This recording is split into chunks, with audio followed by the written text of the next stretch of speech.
Yang pertama, tidak yakin bahwa ada yang mengurus hidup kita. Bapak Ibu semua, kalau di kelas private kelas PPA, saya sering membuat analogi dan bertanya pada para peserta, Bapak Ibu siapa di sini yang punya hewan peliharaan di rumah? Beberapa peserta bisa angkat tangan, saya Pak. Ada yang mengatakan saya pelihara mungkin ikan, ada yang pelihara kucing atau binatang lain. Nah, kita ambil salah satu. Misalkan Anda di antara Anda pelihara kucing. Ada banyak orang, bahkan saya teringat dengan ibu saya. Saya waktu dulu masih bekerja tinggal di Sulawesi Selatan dan ibu saya itu tinggal di Sulawesi Tengah.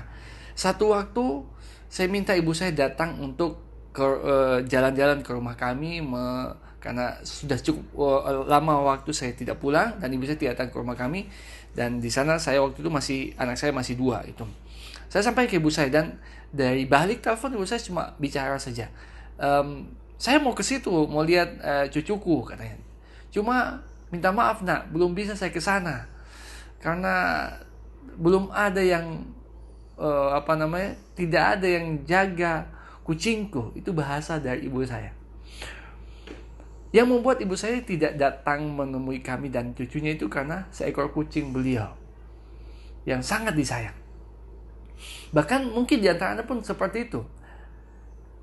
Saking sayangnya kita pada binatang peliharaan kita, sehingga kadang-kadang itu membatasi kita mau kemana, ke satu tempat. Kita begitu khawatir.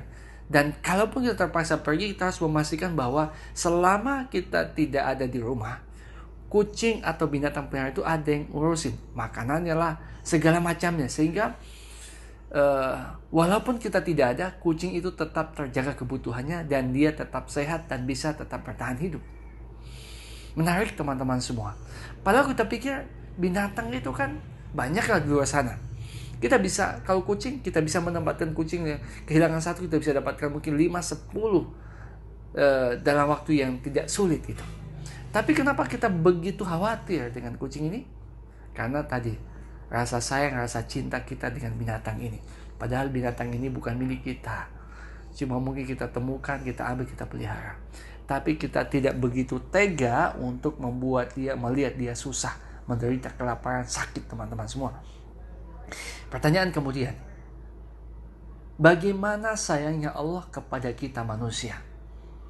Kepada kita yang Allah katakan sendiri bahwa sebagai sebaik-baik makhluk ciptaannya, di antara jutaan miliaran ciptaan Allah, satu-satunya yang paling Allah muliakan, yang paling Allah angkat posisi derajatnya lebih tinggi dibandingkan makhluk yang lain adalah kita, manusia.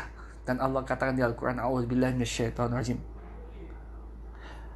laqad khalaqnal insana fi ahsani taqwim. Sungguh kata Allah, kami telah menciptakan manusia dalam sebaik-baik penciptaan, dalam sebaik-baik bentuk.